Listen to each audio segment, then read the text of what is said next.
کے اندر ارشاد فرماتا ہے ان الذین آمنوا وعملوا الصالحات سیجعل لهم الرحمن ودا، کہ بے شک وہ لوگ جو ایمان لائے اور نیک عمل کیے، سیجعل لهم الرحمن ودا، تو ان قریب اللہ ان کے لیے محبت کر دے گا۔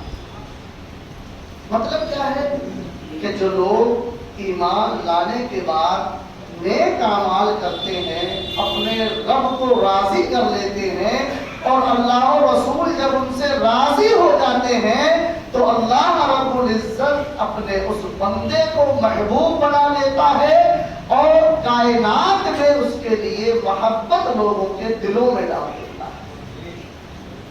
اور یہ محبت بہت بڑی نعمت بھی ہے۔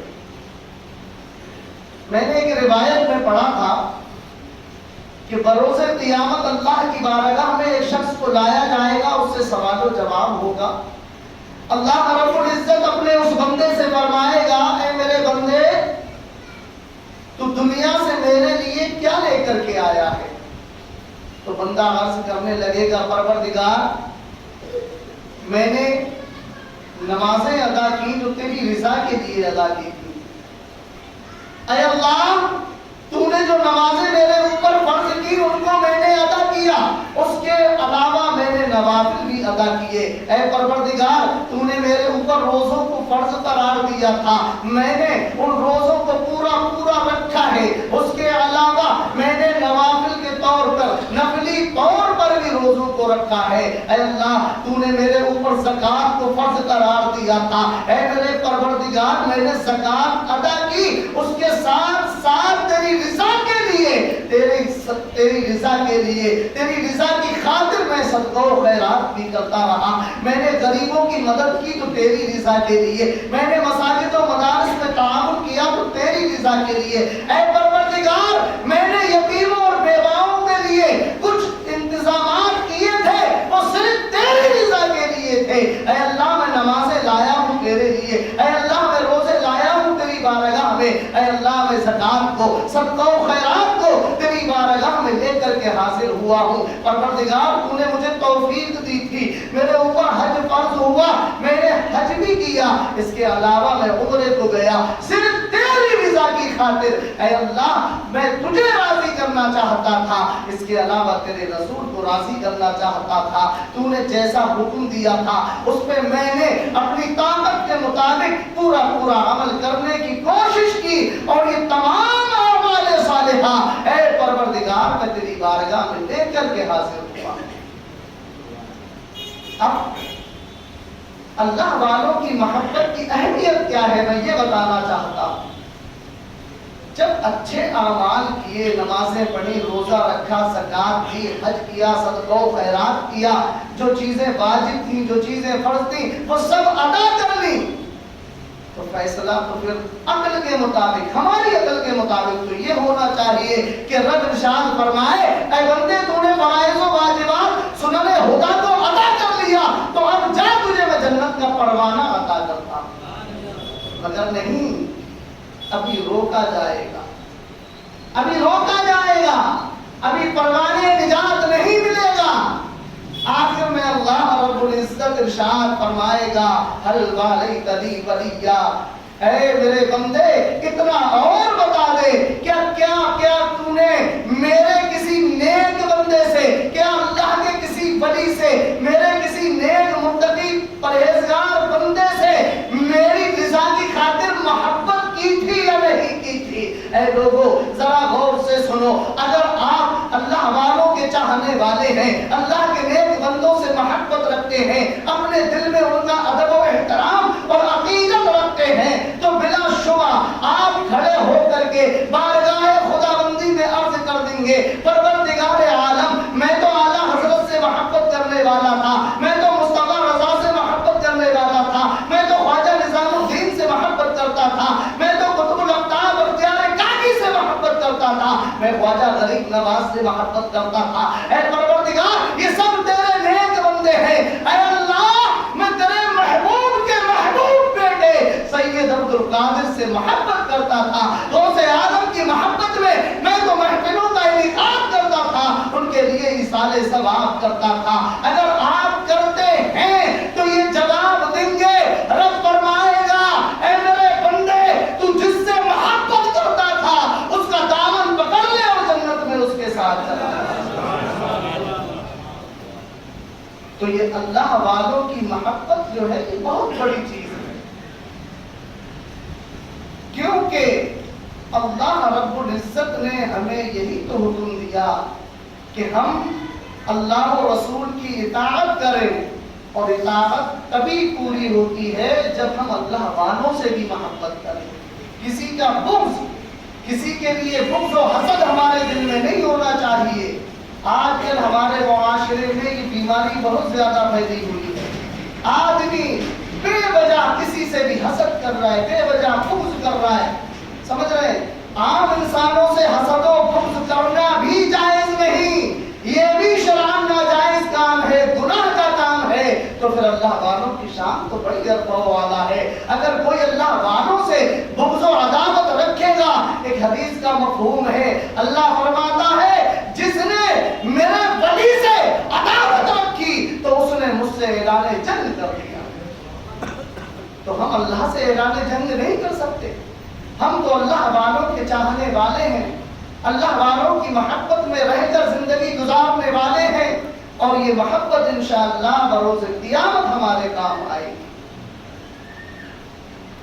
ایک روایت کے اندر میں نے پڑھا کہ بغداد شریف کے ایک محلے باب الحجز کے اندر ایک قبرستان ہے، اس قبرستان سے مردے کے چیخنے پکارنے کی آوازیں آتی تھی۔ بغداد کے لوگ اس قبر سے آوازیں سننے کے بعد لوگوں نے فیصلہ کیا کہ چلو سرکار غوث اعظم کی بارگاہ میں چل کر اس واقعے کو بتاتے ہیں کہ فلاں قبر سے چیخنے پکارنے کی آواز آتی ہے۔ لوگ جمع ہوئے، کچھ لوگ بارگاہ غوثیت میں حاضر ہو کر کے عرض کرنے لگے سرکار بغداد فلاں قبرستان میں فلاں قبر سے رونے چیخنے کی آوازیں آتی ہیں، چیخنے چلانے کی آوازیں ہم کئی دن سے سن رہے ہیں۔ سرکار غوث اعظم نے فرمایا اے لوگوں کیا اس شخص نے مجھ سے خرقہ پہنا تھا؟ لوگوں نے عرض کیا حضور والا ہمیں اس بات کا علم نہیں ہے۔ سرکار غوث پاک فرماتے ہیں اے لوگوں کیا کبھی وہ میری مجلس میں حاضر ہوا تھا، کبھی میری تقریر سننے کے لیے آیا تھا؟ لوگوں نے عرض کیا بندہ نواز ہمیں اس کا بھی علم نہیں ہے۔ سرکار غوث اعظم فرماتے ہیں تو اتنا بتاؤ کیا کبھی اس نے میرے پیچھے نماز پڑھی ہے؟ لوگوں نے عرض کیا حضور والا علم اس بات کا بھی نہیں، ہم نہیں جانتے کہ اس نے آپ سے خرقہ پہنا تھا یا نہیں پہنا تھا، وہ آپ کی مجلس میں کبھی آیا ہے یا نہیں آیا ہے، آپ کے پیچھے کبھی نماز ادا کی یا نہیں کی، ہمیں اس چیز کا علم نہیں ہے۔ سرکار غوث اعظم فرماتے ہیں بھولا ہوا آدمی ہی خسارے میں پڑتا ہے۔ اتنا فرمانے کے بعد آپ نے اپنے سر مبارک کو نیچے جھکایا، مراقبے کی حالت میں چلے گئے، اور لوگوں نے دیکھا کہ سرکار غوث اعظم کے چہرے سے جلال، ہیبت اور وقار ظاہر ہونے لگا۔ آپ نے اپنا سر مبارک اٹھایا، اٹھانے کے بعد ارشاد فرماتے ہیں اے لوگوں مجھے فرشتوں نے بتایا ہے کہ اس نے آپ کی ایک مرتبہ زیارت کی تھی، آپ سے حسن عقیدت رکھتا تھا، آپ سے محبت رکھتا تھا، اور اسی کے سبب اللہ نے اب اس پہ رحم فرما کے اس کی بخشش فرما۔ حسن عقیدت رکھنے کی وجہ سے، سرکار غوث اعظم سے محبت رکھنے کی وجہ سے، ان کا ادب و احترام اپنے دل میں رکھنے کی وجہ سے اللہ رب العزت نے اس بندے پہ رحم فرما دیا اور اس کی بخشش فرما دی، جبکہ وہ گنہگار تھا۔ ایک اور روایت میں نے پڑھا کہ بغداد کے اندر سرکار غوث اعظم کے ظاہری حیات کے زمانے میں، یعنی سرکار غوث اعظم اس وقت بقید حیات دنیا میں موجود تھے، بغداد کے اندر موجود تھے، اس وقت ایک شخص کا انتقال ہوا، وہ بڑا گنہگار آدمی تھا، مگر سرکار غوث اعظم سے بڑی محبت و عقیدت رکھتا تھا، بڑا ادب و احترام بجا لاتا تھا۔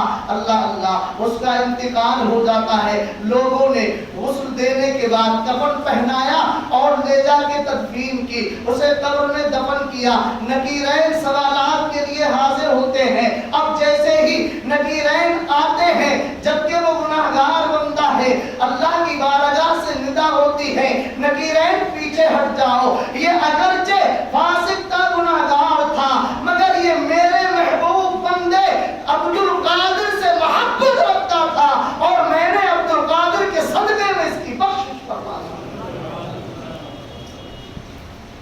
تو یہ محبت ایسی چیز ہے، کبھی کبھی محبت ہمیں بہت بری جگہ پہنچا دیتی ہے، اور اچھے لوگوں کی محبت ہمیں اچھی جگہ پہنچا دیتی ہے۔ یہی محبت اگر ہم دنیاوی اعتبار سے غلط راستے پہ لے کر کے چلے جائیں، یہ محبت غلط سمت میں چلی جائے، کسی دنیا دار سے، کسی برے شخص سے محبت کر بیٹھے، تو برائیاں ہمارے اندر بھی آتی ہیں، اور یہ محبت ہمیں جہنم میں لے جاتی ہے۔ مگر یہی محبت اگر اللہ کے نیک بندوں سے کی جائے، اللہ والوں سے کی جائے، دنیا میں جو لوگ اللہ کے راستے پہ چلنے والے ہیں، رسول کی تعلیمات پہ عمل پیرا ہیں، اگر ہم اللہ کی رضا کی خاطر ان سے محبت کریں تو یہی محبت ہمیں جنت میں لے جاتی ہے۔ محبت بھی انسان کو دیکھ کے کرنا چاہیے، یہ نہیں ہے کہ صرف مال و دولت کی وجہ سے کسی سے محبت کی جائے۔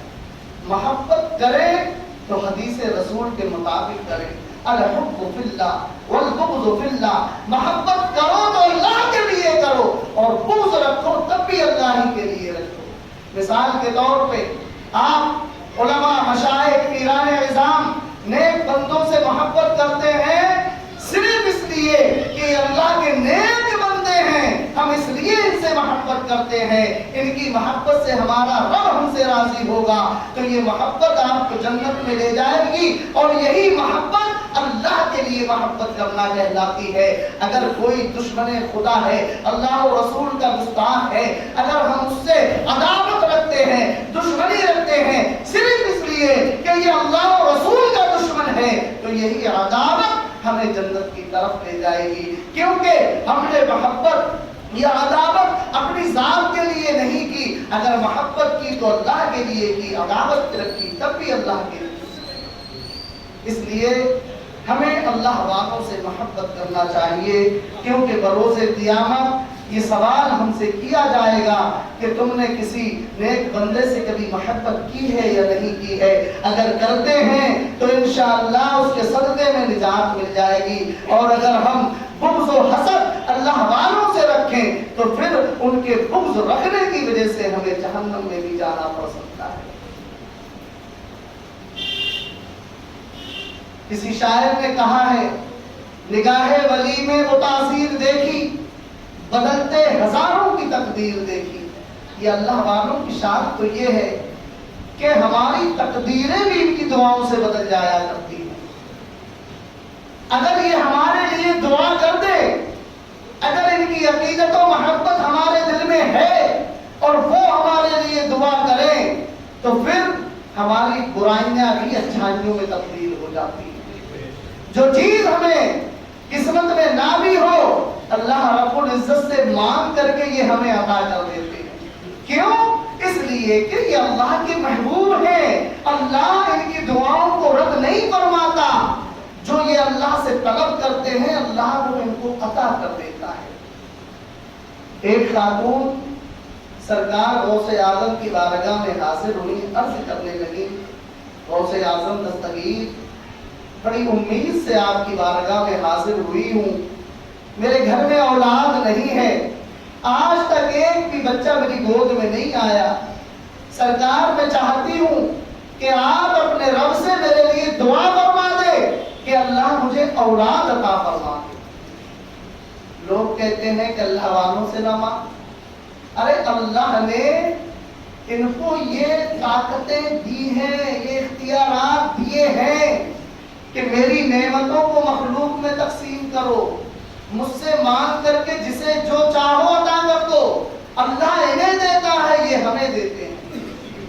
سرکار غوث اعظم چونکہ اللہ کے ولی ہیں، غوث اعظم ہیں، پیران پیر ہیں، روشن ضمیر ہیں، آنکھوں کو بند کیا، میں نے پچھلے کئی جمعے پہلے بتایا تھا کہ لوح محفوظ اللہ والوں کی نگاہوں کے سامنے ہوتا ہے. اللہ اپنے ولیوں کو جن کو چاہتا ہے یہ طاقت دیتا ہے کہ وہ لوح محفوظ تک اپنی نگاہوں سے دیکھ لیتے ہیں. اب سرکار غوث اعظم ہے، نگاہوں کو بند کیا، لوح محفوظ کو پڑھنا شروع کیا. لوح محفوظ میں کہیں پہ بھی اس عورت کی قسمت میں اولاد لکھی ہوئی نہیں. اب قسمت میں تو لکھی ہوئی نہیں ہے، لوح محفوظ پہ کہیں لکھا ہی نہیں کس عورت کو اولاد ملے گی. مگر سرکار غوث اعظم کی بارگاہ وہ بارگاہ ہے کہ وہاں آدمی کوئی بھی جائز تمنا لے کے چلا جائے، وہ اپنے رب سے دعائیں کر کے اس بندے کو دلوائی دے گے. سرکار غوث اعظم نے ملاحظہ کروایا خاتون کی قسمت میں اولاد نہیں ہے، لوح محفوظ میں لکھا ہوا نہیں ہے، مگر پھر بھی شیخ عبد القادر جیلانی اللہ کے محبوب بندے ہیں، اپنے ہاتھوں کو اٹھایا، پروردگار یہ خاتون میرے پاس تک آ رہی ہے، اپنے عبد القادر کی لاج رکھ لے، اے اللہ اسے 2 بیٹے عطا فرما.